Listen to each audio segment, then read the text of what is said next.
consideramos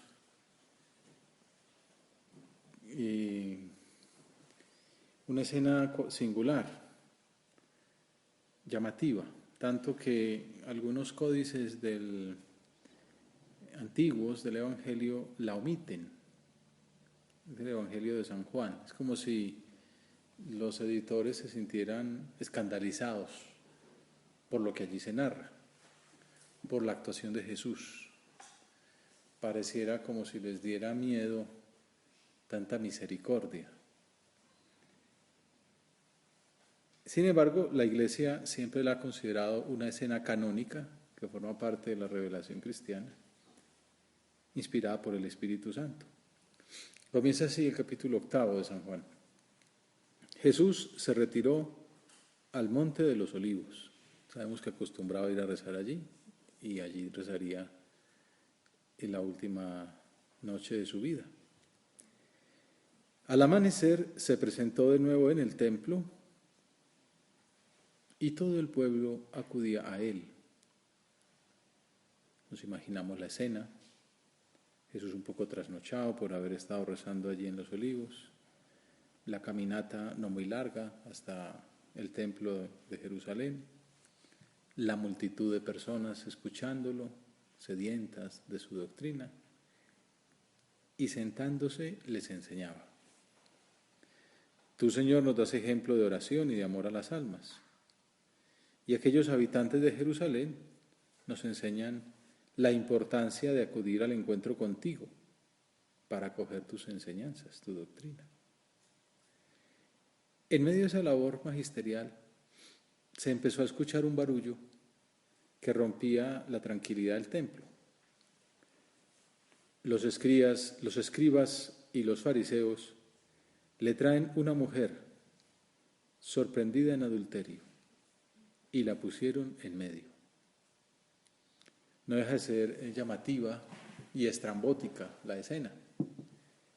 Imaginemos a esa pobre mujer humillada, con la reputación por el suelo, sabiendo que había también un pecador que la había acompañado, quizá inducido al delito, y después la abandonó en el castigo. Los jueces la acusaron a ella, pero al otro lo dejaron ir en paz.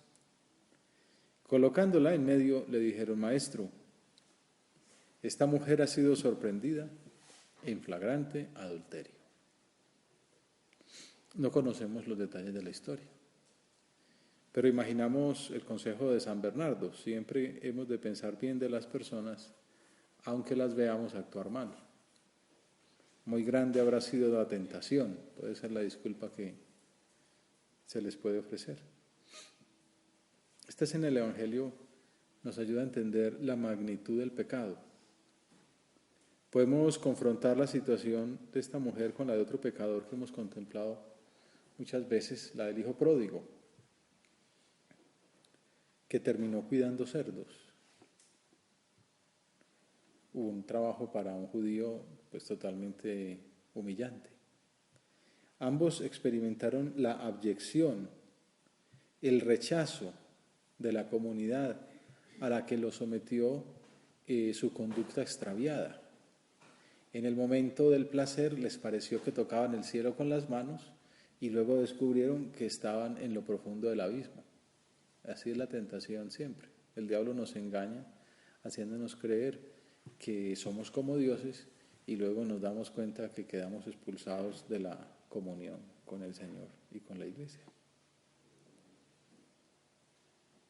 Esta mujer padeció la traición del marido.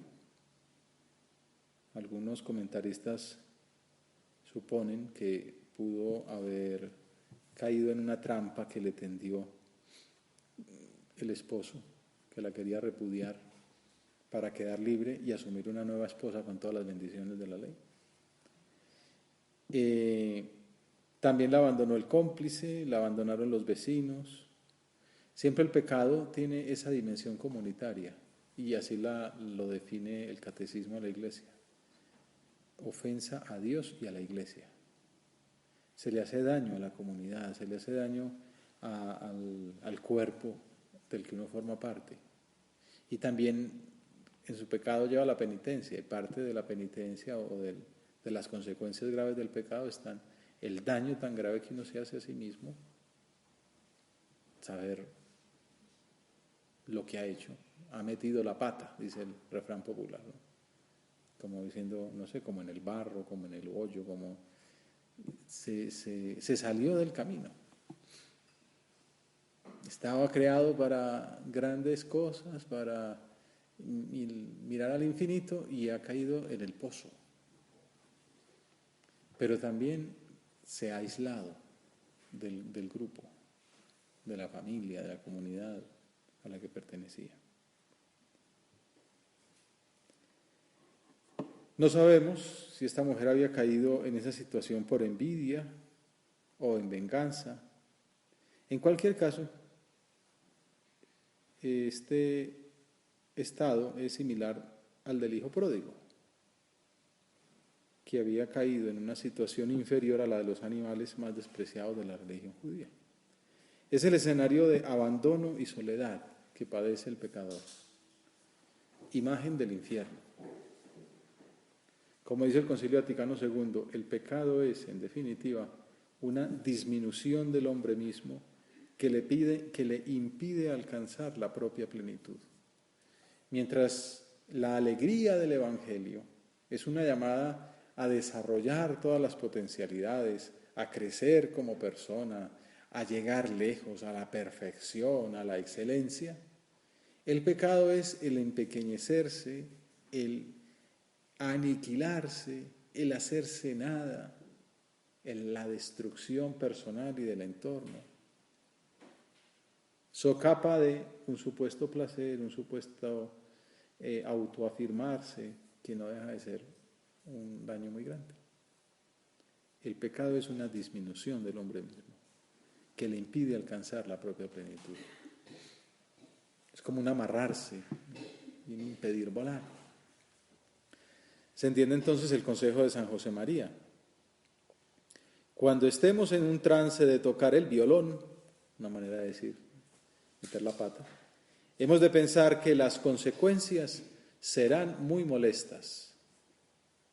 El diablo esconde todo eso y la tentación es el padre de la mentira, es bajarle el volumen a todo el daño que uno va a hacer y subirle el tono a las 2 o 3 cosas que le pueden atraer a uno. Pero es bueno pensar las funestas consecuencias que conlleva el pecado. De una parte para nosotros, porque nos apartan de Dios, y de otra para muchas almas que se encuentran cerca y lejos de nosotros. Es el dogma de la comunión de los santos. De que tú y yo nos portemos como Dios quiere, no lo olvides, dependen muchas cosas grandes. Toda la iglesia en todo el mundo depende de nosotros, de nuestra respuesta generosa. Y aquella cosa pequeña, una lucha ínfima que quizá nadie ve, Dios la ve. Y en aquel pequeño triunfo que parece nada notorio, de pronto hay una gracia para una persona en Japón o para un alma del purgatorio que está saliendo. Todos tenemos un papel muy importante en la iglesia. Y de que tú y yo nos portemos como Dios quiere dependen muchas cosas grandes. Mientras la tentación nos presenta el pecado como la máxima fuente de autoafirmación, de placer, de crecimiento, en realidad es el peor fracaso de nuestra llamada a la felicidad, a la santidad. En cambio, la virtud, la identificación con Cristo, la santidad, es la que nos lleva a desarrollar de manera más completa todas nuestras potencialidades. Por eso los más grandes hombres y mujeres, los más avanzados, los que más lejos han llegado, los más felices, los más completos, los que más bien han hecho a los demás han sido siempre los santos. Porque ese es el secreto para ser verdaderamente lo que uno es, para llevar al completo desarrollo todo aquello para lo que uno está llamado. Y el tiempo de oración, el tiempo de retiro, el tiempo de examen es un momento para uno darse cuenta de la gravedad del pecado, para reconocerse pecador. El hijo pródigo al menos dice, Padre, he pecado. No es tan malo como lo pinta por ahí la tradición popular. Al menos lo reconoce. Lo peor del pecador es que no se dé cuenta. Nosotros debemos de formarnos muy bien para que al menos sepamos que si hemos metido la pata, pues al menos poder decir, he pecado, me he equivocado, este no es el camino. Me estaba apegando a una criatura, a un pedazo de carne, y decirlo así, con todas las letras.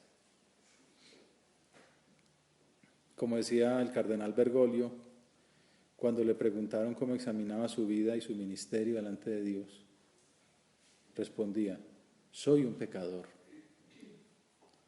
a quien la misericordia de Dios amó de una manera privilegiada.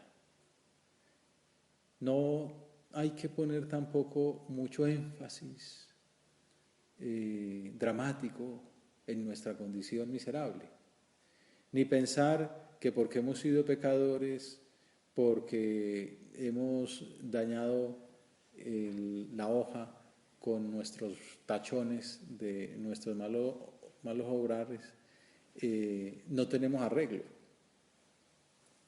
Es tan malo decir que no somos pecadores, que no tenemos falla, porque quiere decir que no nos conocemos, como centrarse demasiado en la culpa y en la miseria y que no valemos nada, porque es cerrar los ojos a la misericordia de Dios.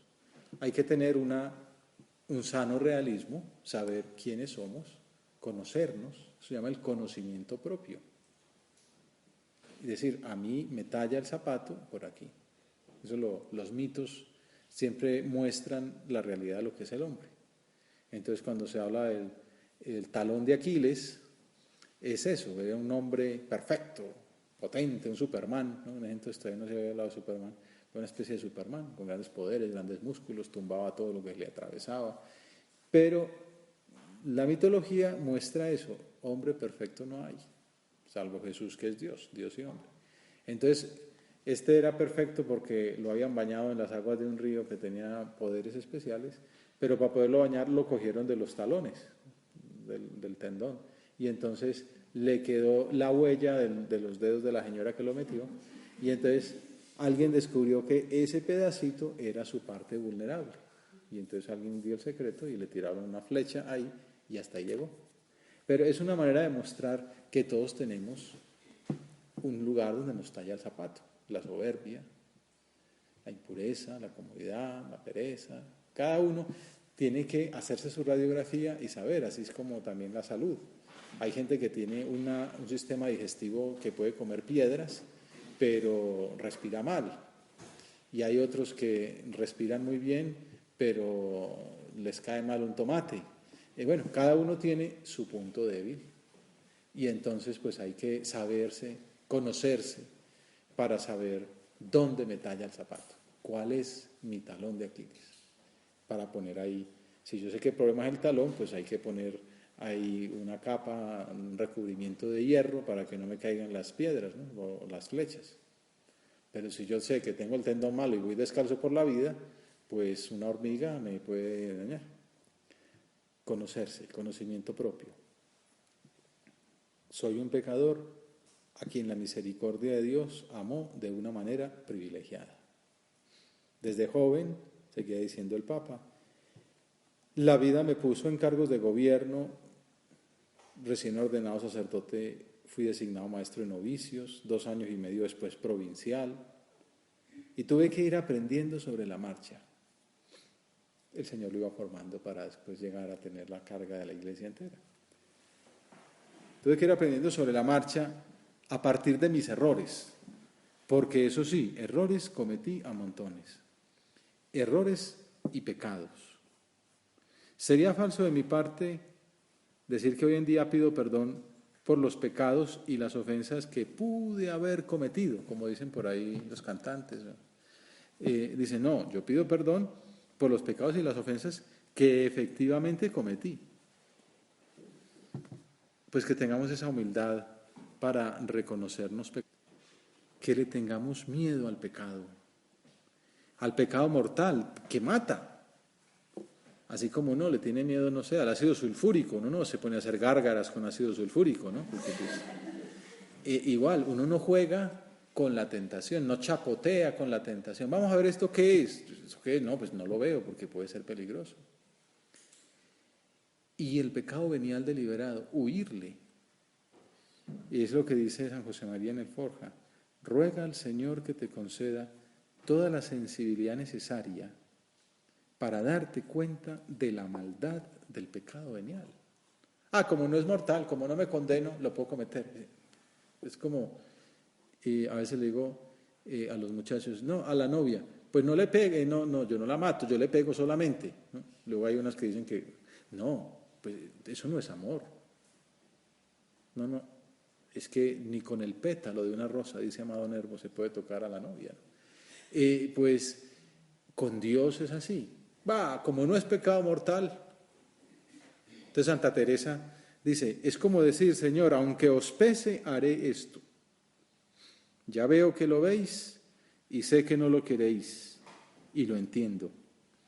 Pero quiero más, seguir mi antojo y apetito que no vuestra voluntad. Porque uno le pone nombres, lo esconde, lo enmascara, lo maquilla, para que no parezca que es pecado, pero es pecado. Entonces hay que poner los nombres que corresponden, llamar a las cosas por su nombre. Y esto es un detalle de egoísmo, y esto es un detalle de pereza, esto es un detalle de comodidad, y esto es un detalle de soberbia, de susceptibilidad. Y llamarlo así y decirlo con sencillez en la dirección espiritual.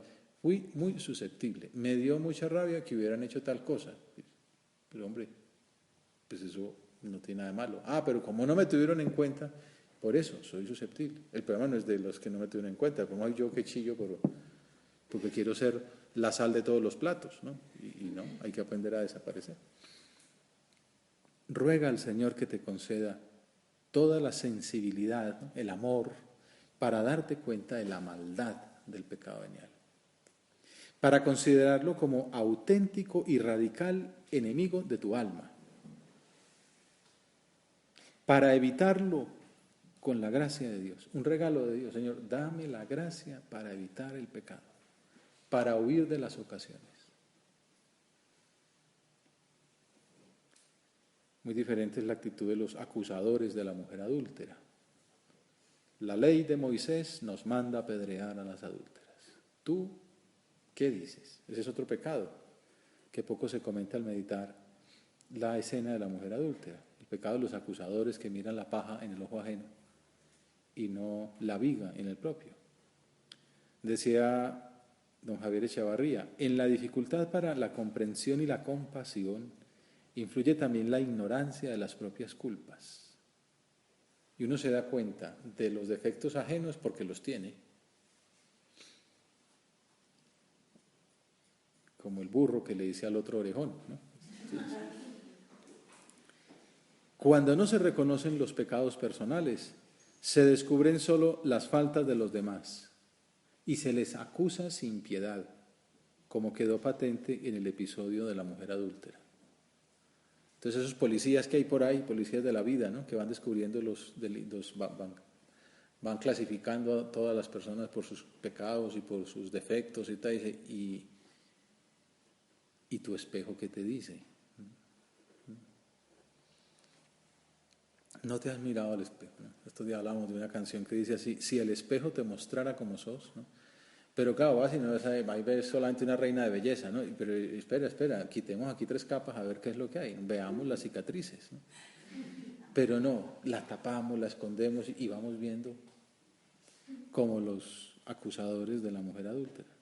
Siguiendo en esa línea, el examen, la oración, el retiro nos invita a mejorar nuestro espíritu de examen, a conocer nuestras culpas, a llamarnos como somos.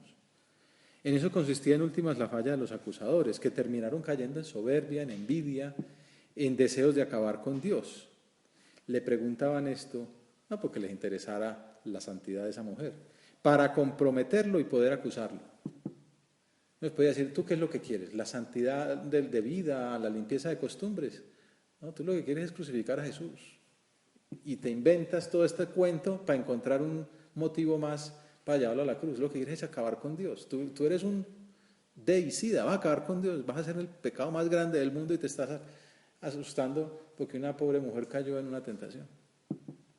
Claro, si uno le llega a decir eso al sumo sacerdote, se rasga las vestiduras y dice que no es un blasfemo y un pecado. Dice, no, no es verdad, tú eres un hombre que lo que quiere es matar a Dios. Es lo que explican los que saben más de esto, que además lo peor de todo era que se daban cuenta, sabían lo que estaban haciendo. Habían imaginado la caída de la mujer, pero en realidad iban buscando motivos para terminar con Jesús. En realidad la adúltera era un medio para el deicidio, para un pecado que lleva a otro. Y mientras tanto llamaban maestro a Jesús. Se presentaban como adalides del derecho y de la religión, los santos, ¿no? Los maestros de la ley, porque no se conocían a sí mismos, no se daban cuenta de los verdaderos móviles de su actuación. Por eso es tan importante el examen de conciencia. Mira tu conducta con detenimiento. Verás que estás lleno de errores que te hacen daño a ti y quizá también a los que te rodean. Recuerda, hijo, que no son menos importantes los microbios que las fieras. Y tú cultivas los errores, las equivocaciones, como se cultivan los microbios en el laboratorio, con tu falta de humildad, con tu falta de oración, con tu falta de cumplimiento del deber, con tu falta de propio conocimiento. Y después esos focos infectan el ambiente. Necesitas un buen examen de conciencia diario que te lleve a propósitos concretos de mejora, porque sientas verdadero dolor de tus faltas, de tus omisiones y pecados. Veamos en cambio la actitud de Jesús. Inclinándose escribía con el dedo en el suelo. ¿Qué escribía, Señor, en aquella polvareda de Jerusalén? No lo sabemos. Solo nos has transmitido la continuación de la escena con tu veredicto final, que es antológico. Como insistían en preguntarle, se incorporó y les dijo, el que esté sin pecado, que tire la primera piedra. E inclinándose otra vez, siguió escribiendo. La provocación había sido artera, lo habían puesto a escoger entre la ley de Moisés y la misericordia que tanto predicaba. Como en la pregunta por los impuestos del César o en la resurrección de la mujer casada 7 veces, la argumentación ponía contra las cuerdas al maestro. Sin embargo, como en los otros casos, la respuesta es sencilla y contundente. La ley sigue vigente, pero la misericordia de Dios es mayor que nuestra maldad. Y todos somos pecadores, no solamente los reconocidos públicamente como tales. Estos, vale la pena recordarlo, nos llevarán la delantera en el reino de los cielos. Pero tampoco podemos cargar las tintas sobre los acusadores, porque al menos tienen un gesto noble y es reconocer que son pecadores. Ellos, al oírlo, se fueron escabullendo uno a uno, empezando por los más viejos. Ese primer viejo, el día del juicio, tendría bastante punto a favor. Decir, hombre, al menos fue humilde y se dejó llevar y estuvo ahí, pero después viendo a Jesús, viéndolo escribir, habría dicho, ¿yo con qué cara vengo a decir aquí cosas? Y tiró la piedra al suelo y generó una masa para que todos terminaran siguiéndolo en ese irse. Se fueron escabullando. Y Jesús quedó solo con la mujer en medio que seguía allí delante, porque también hubiera podido aferrarse ellos a la convicción de su inocencia y comenzar a lapidarla. Pero aquel anciano que se marchó de primero, dándole ejemplo a los demás, merece una consideración especial. Reconoció sus pecados, se dio cuenta, fue una gracia que le dio ese Dios que tenía al frente. Se dio cuenta de que no tenía ningún derecho a recriminar los pecados ajenos sin mirarse a sí mismo. La escena concluye de una manera esplendorosa. Jesús se incorporó y le preguntó, mujer, ¿dónde están tus acusadores? ¿Ninguno te ha condenado?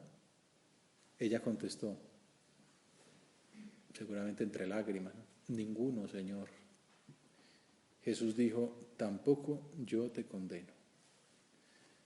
Una mujer adúltera.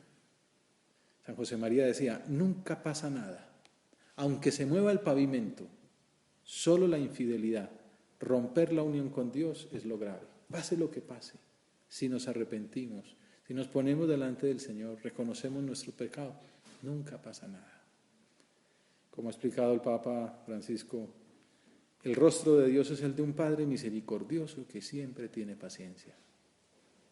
El problema es que nos cansamos de pedir perdón. Él no se cansa nunca de perdonar. Pero nosotros a veces nos cansamos de pedir perdón. Y entonces el propósito de este rato de oración, reconocernos pecadores, reconocer con humildad nuestras faltas, no andar por la vida de maestros de la ley o de impecables. Señor, soy pecador, necesito tu ayuda y acudo a tu misericordia. No nos cansemos de acudir a la misericordia de Dios. No nos cansemos nunca. Él es el Padre amoroso que siempre perdona, que tiene un corazón de misericordia para todos nosotros. Y así nosotros aprendemos a ser misericordiosos con todos. Invoquemos la intercesión de la Virgen, que tuvo entre sus brazos la misericordia de Dios hecho hombre. Por eso le llamamos Madre de Misericordia. Hay un autor colombiano, un filósofo, que dice eso. Cristiana no es la sociedad donde nadie peca, sino aquella donde muchos se arrepienten, porque han reconocido la misericordia de Dios.